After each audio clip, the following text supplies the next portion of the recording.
There was a prophet in Israel whose name carried weight across the kingdom, Elisha. Kings sent messengers to his door. Generals crossed borders seeking his help. Widows clung to hope because of stories they had heard about him. He turned bitter water sweet with a bowl of salt. He multiplied a single jar of oil until debts were erased and futures restored. He healed a foreign commander of a disease no army could conquer. He struck entire enemy forces with blindness and led them helpless into Israel's hands. And when death itself came knocking, he prayed, and life returned.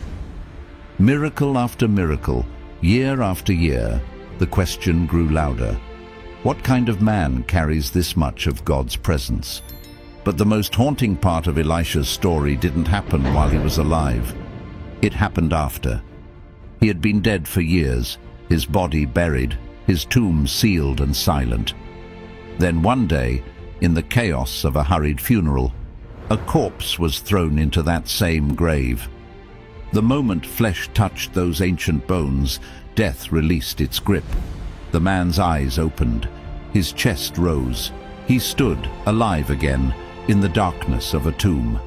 How does God's power cling to someone so completely that even death cannot wash it away? This is the story of Elisha, a journey that started in an ordinary field, on an ordinary day, with a man who had no idea everything was about to change.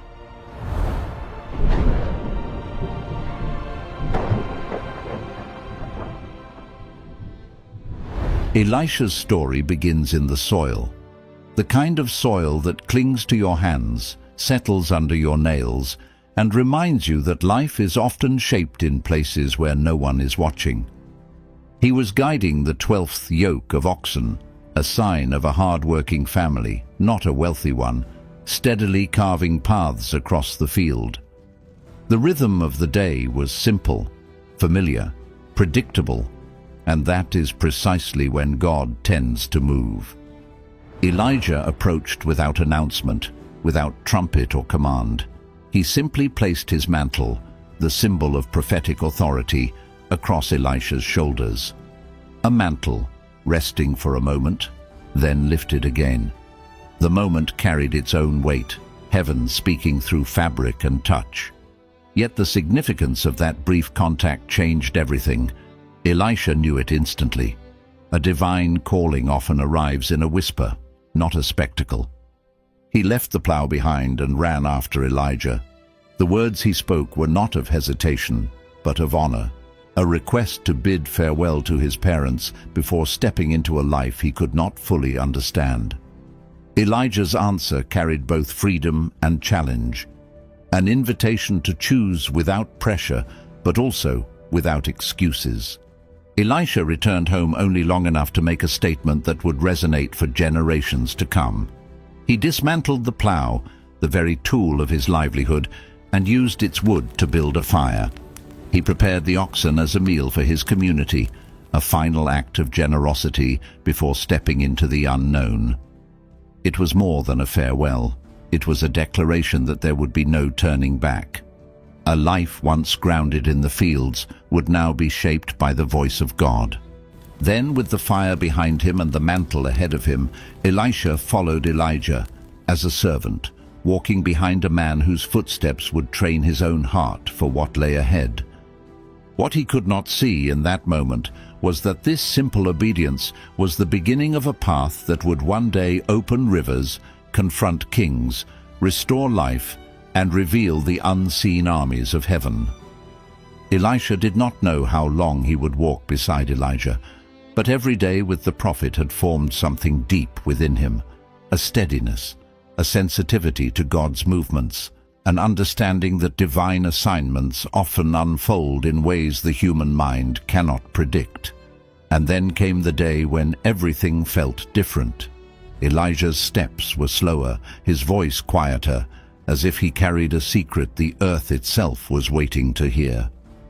They began in Gilgal, a place of beginnings, where Elijah turned to him and said, "Stay here, for the Lord has sent me on."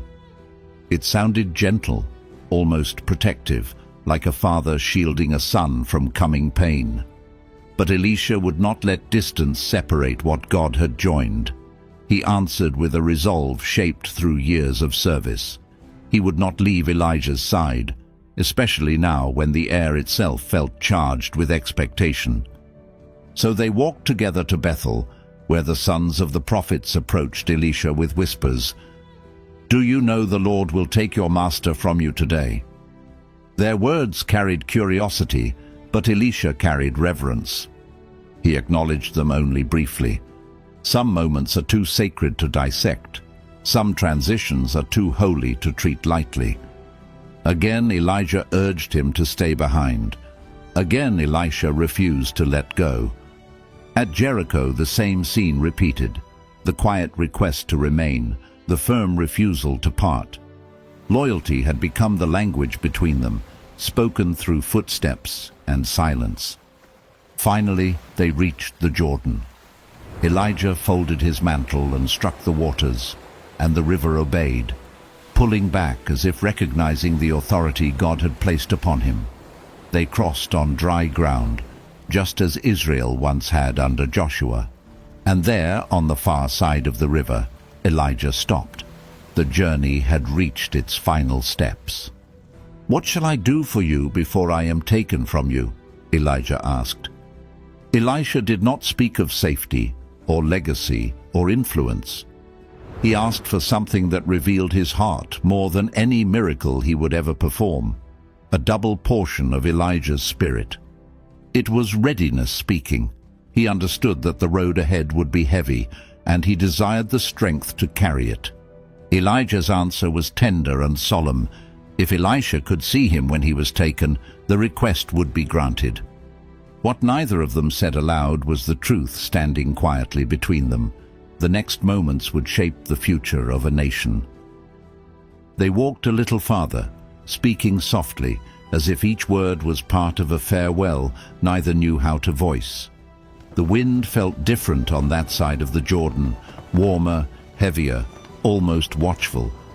Then, without warning, the air began to tremble. A sound neither of them had heard before moved toward them, something too alive to be wind and too fierce to be thunder. A blaze of glory tore through the horizon.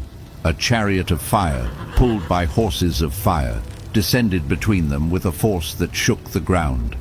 Flames moved like living light, not consuming the earth beneath them, yet carrying a presence that made even silence feel holy. It was the arrival of the heavenly host, sent for one man. Elisha staggered back as the chariot separated him from Elijah. His heart pounded with awe, deep, reverent awe that shook him to his core. Elijah was lifted toward the heavens in a whirlwind, his figure rising through light and flame, carried by power no human eye can fully comprehend. And in that moment, Elisha cried out with words that came from the depths of his spirit, my father, the chariots of Israel and its horsemen." He watched until he could see no more. The wind calmed, the fire faded, the sky returned to its stillness.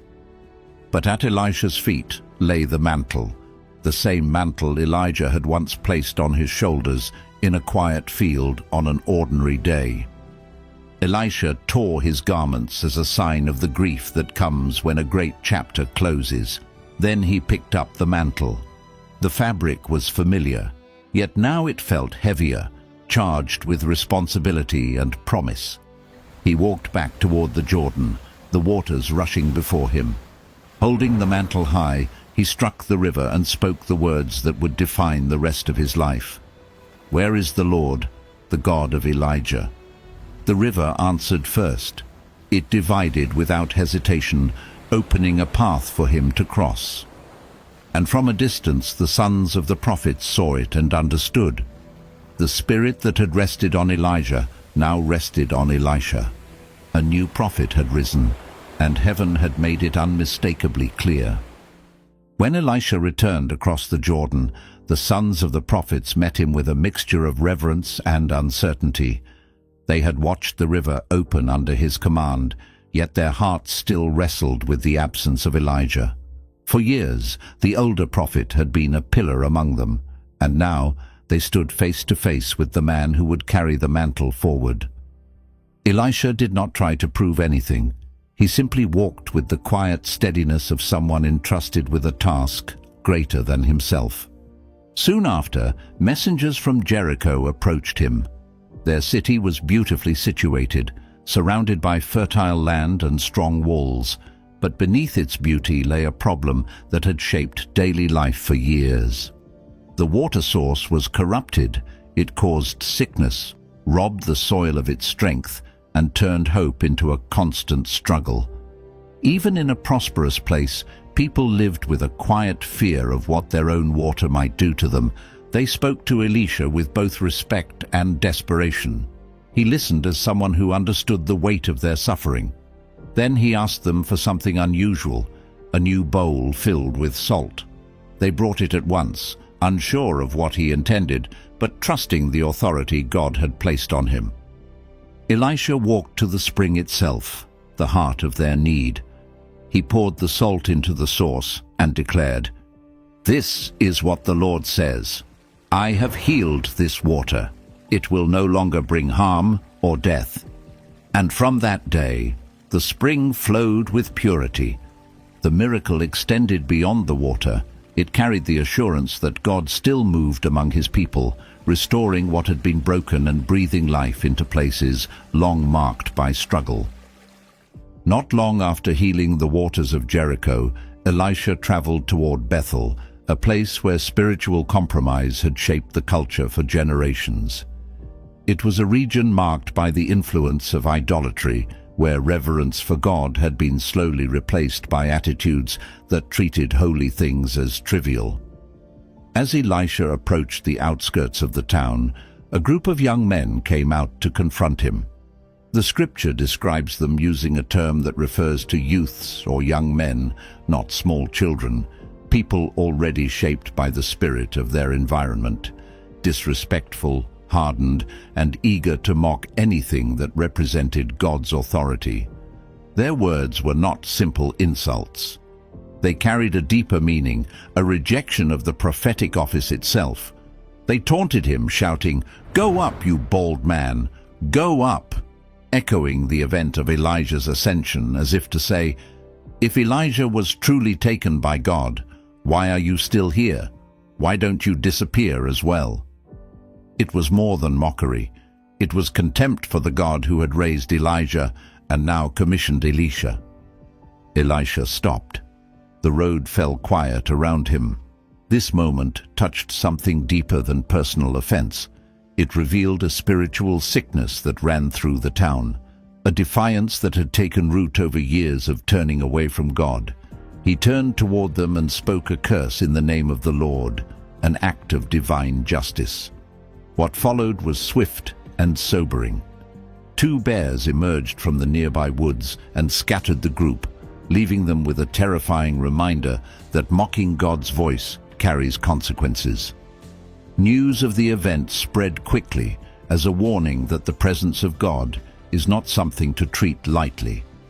Bethel had been shaken awake, and Elisha continued on his journey, carrying a mantle that demanded both compassion and courage, knowing that every step he took would reveal the character of the God he served. Among the people who sought Elisha, one woman came with a kind of quiet desperation that is hard to put into words. She was a widow of a man who had once feared the Lord, a man who had walked with the prophets.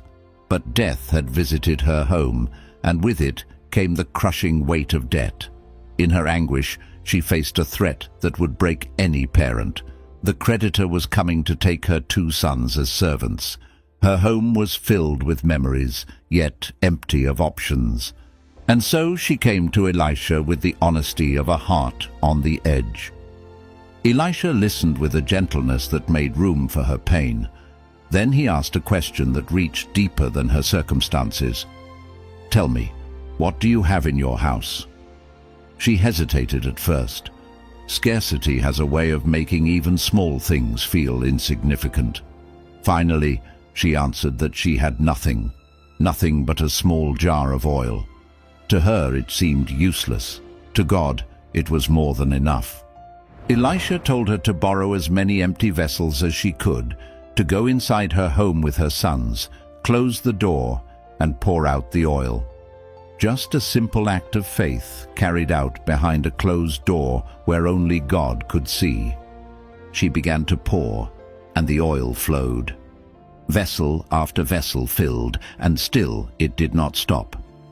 Her sons brought more containers, each one receiving what none of them could have produced on their own. When the last vessel was finally full, the oil ceased, perfectly timed, with nothing wasted. Elisha told her to sell the oil, pay her debts, and live on the rest. What had started as a plea for survival became a testimony of provision. In a world where resources often feel small and fear feels large, this miracle whispered a truth Israel needed to remember. God does not need abundance to act. He asks only for willingness. And sometimes behind the simplest obedience lies a future restored, one vessel at a time. As Elisha continued traveling through the northern regions, one household began to stand out, marked by the unusual kindness that flowed from it. In the town of Shunem lived a woman of discernment, someone who recognized the presence of God through the quiet authority Elisha carried. Whenever he passed through, she insisted he stop and share a meal. Over time, her hospitality deepened into something more intentional. She spoke to her husband and proposed building a small upper room for Elisha, a place with a bed, a table, a chair, and a lamp. It was a simple space, yet it carried the quiet honor of a heart that valued the things of God. Elisha felt the sincerity of her generosity and wanted to bless her in return.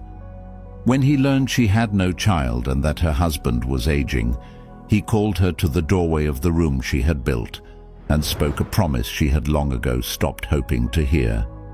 Within a year, she would hold a son in her arms. Her breath caught somewhere between longing and fear. Hope, once buried, can feel dangerous when it begins to rise again. But God was faithful. The child was born just as Elisha had declared. Years later, the laughter in that home was silenced in an instant. The boy collapsed in the field while working with his father and died soon after. Grief does something strange to time. Hours stretch into forever, and memories become sharper than reality. But the woman did not surrender to despair. She carried her son to the prophet's room, laid him on the bed where Elisha once rested, and set out to find him. When she reached Elisha, her voice trembled, but her faith did not break. She held on to the prophet with a determination born from love and trust. Elisha returned with her to Shunem, went into the room alone, and prayed.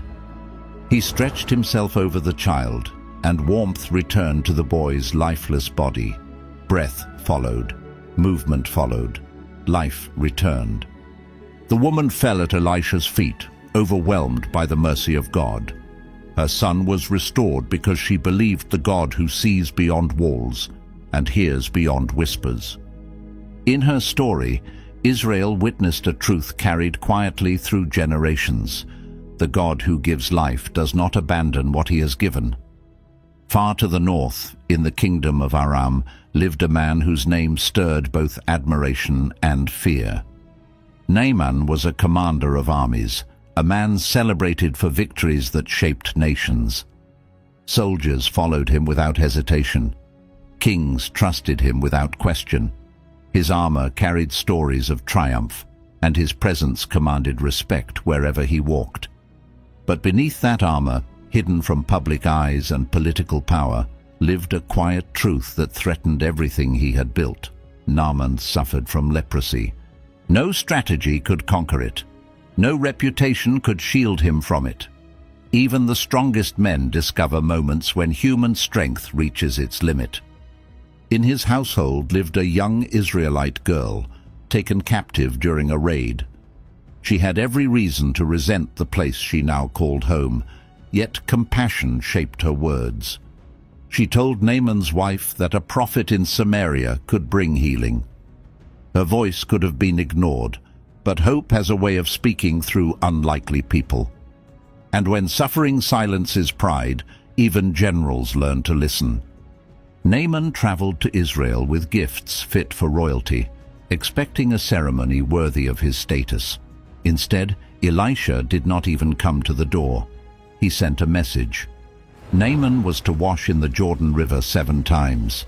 The instruction felt beneath him. The rivers of his own land were clearer, grander, more dignified. Why should a commander, accustomed to honor, submit to something so simple? He turned away in anger, but his servants, men who had walked beside him through battle and hardship, urged him to reconsider. They understood something Naaman had not yet learned. Obedience often opens doors, strength cannot. Reluctantly, Naaman stepped into the Jordan. The water was ordinary. The moment felt unimpressive, but as he immersed himself again and again, something shifted. On the 7th time, he rose from the river with skin restored, smooth as that of a child. The disease that had claimed his future released him. Overwhelmed, Naaman returned to Elisha, no longer as a commander seeking recognition, but as a humbled man acknowledging the God of Israel. He offered gifts Elisha refused, for this healing did not come from human hands. Naaman asked for soil from Israel to take home, a physical reminder that he would worship the Lord from that day forward, even in a land surrounded by other gods. His transformation went beyond the cleansing of his skin. It reached into the reorientation of his heart. In Naaman's story, Israel saw a truth they often struggled to embrace. God's compassion reaches across borders, and his power touches even those who once stood as enemies. Near the banks of the Jordan, a group of young prophets gathered around a growing concern. Their dwelling had become too small, and they longed to build a place that could hold the expanding community God was raising through the ministry of Elisha. It was simply a group of faithful men trying to create space to learn, to pray, and to serve. Yet even here, far from palaces and battlefields, God would reveal a truth many overlook. As they cut down trees, the sound of axes striking wood echoed through the valley. Then suddenly, a cry rose from the river. One of the young men had swung his axe, and the iron head flew from the handle, disappearing beneath the water. In that moment, his concern went beyond the tool itself. It was borrowed.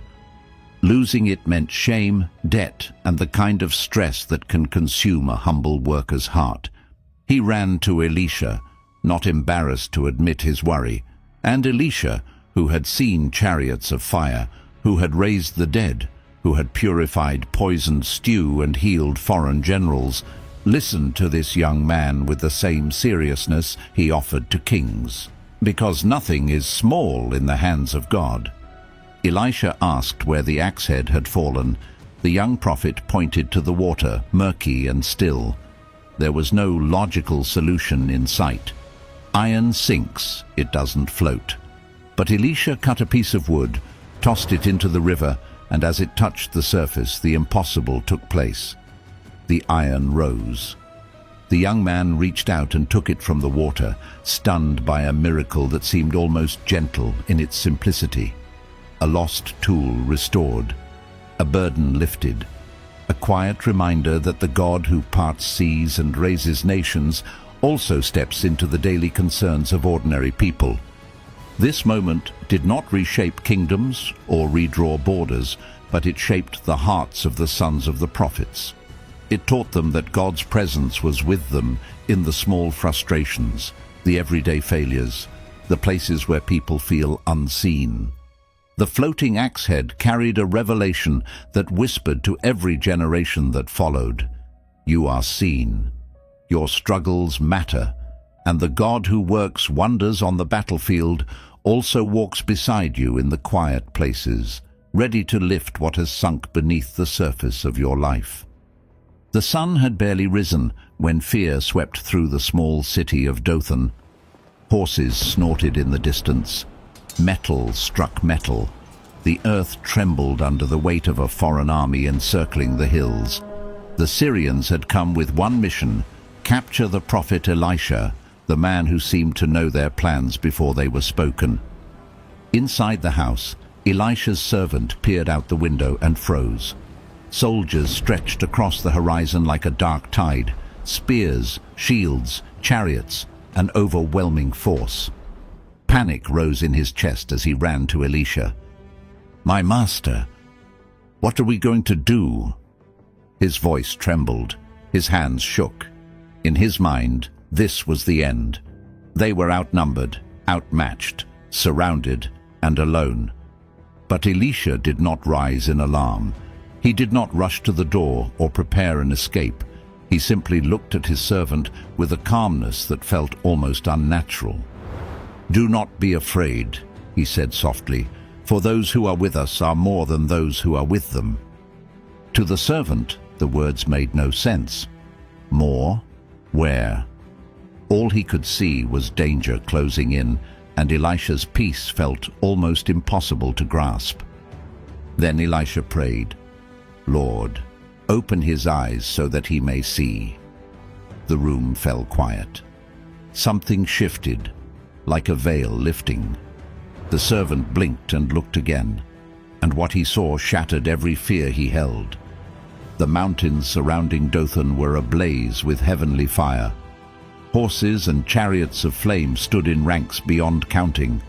Angels formed a wall around the city, glowing with the brilliance of another world. The army of Syria suddenly looked small, tiny next to the strength that had always been there, invisible until God revealed it. The servant gasped, his fear drained away, replaced by awe. Elisha prayed again, this time for the enemy, "Strike them with blindness."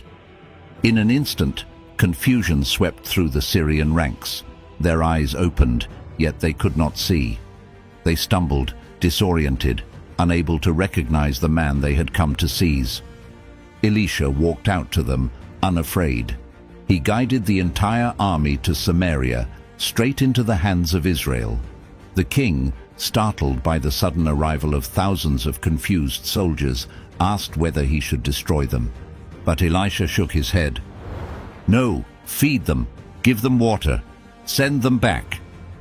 Mercy, not retaliation, would speak louder. And when the Syrians returned home, they did not attack again for a long time. The victory at Dothan was won by sight, true sight. The kind that looks beyond circumstances, beyond fear, beyond what eyes alone can perceive, because faith often begins where earthly vision ends. And sometimes the greatest battles of your life are won by remembering that you are never surrounded by the enemy. You are surrounded by God. Years passed, kingdoms shifted, kings rose and fell, and the once young prophet who had walked behind Elijah's mantle grew old. Elisha's steps slowed, but his spirit never dimmed. Even as his body weakened, the memory of miracles followed him like a quiet shadow. The boy restored to life, the purified waters, the healed commander, the invisible army. All of it whispered of a God who moved through him with power and mercy. Eventually the day came when Elisha took to his bed, no longer able to travel the dusty paths of Israel. A king visited him, one who still believed that when prophets speak, heaven listens. But no miracle came that day. His journey was reaching its final breath. And then, silence. Elisha died. The man who had carried God's power in every season of his life was lowered into a tomb. The story should have ended there. But the God who called Elisha on an ordinary day in the fields had something else in mind. Sometime after his burial, a band of raiders crossed into Israel during harvest season. Their attacks were sudden and brutal, leaving cities trembling. One afternoon, a group of Israelites were hastily burying a man when they saw the raiders approaching. Terrified, they abandoned the ceremony and threw the dead man into the nearest tomb. It was Elisha's tomb.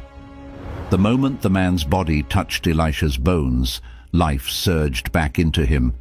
Breath filled his lungs. His eyes opened. He stood to his feet, alive, restored, awakened by the lingering overflow of the power of God.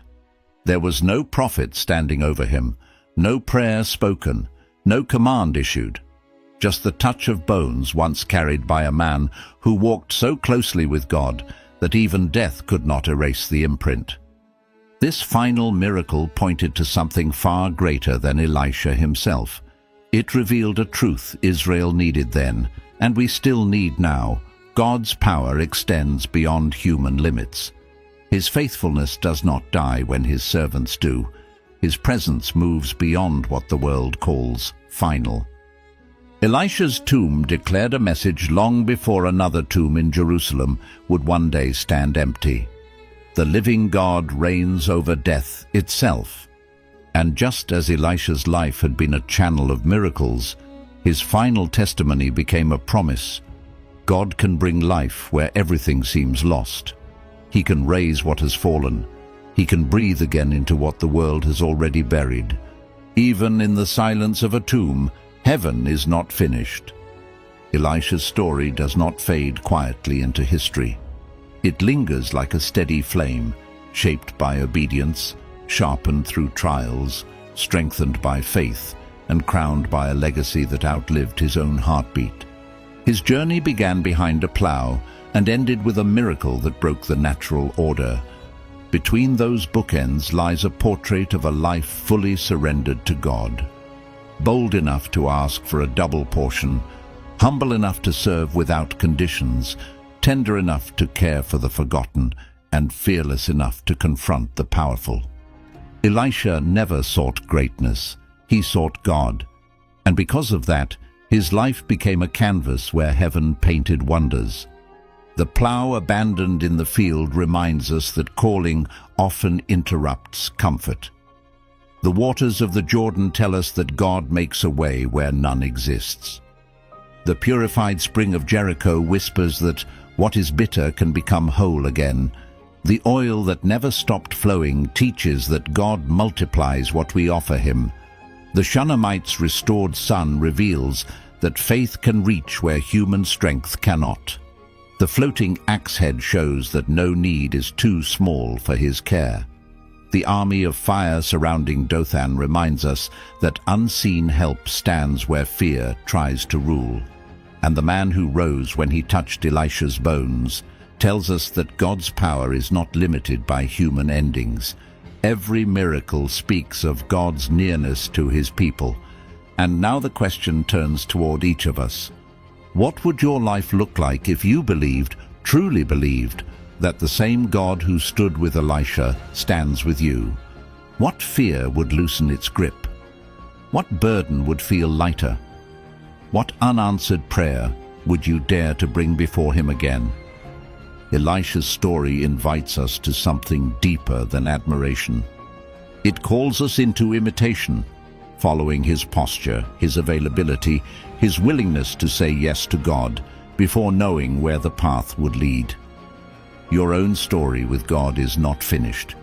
There are pages yet unwritten, moments yet unseen, answers yet unfolding. Perhaps God has been whispering to you the same invitation he once spoke through a falling mantle. Follow me, trust me, walk with me. If Elisha's life has stirred something in your heart, faith, curiosity, questions, a renewed desire to walk closer with God, then stay with this community. We explore these stories because they anchor us, shape us, and remind us that God still moves in ways we cannot always explain, but can always trust. Before you go, share in the comments. Which moment in Elisha's journey spoke to you the most tonight? And if this story awakened a hunger for deeper understanding, for courage, for clarity, there is more waiting, much more. I'll meet you in the next video.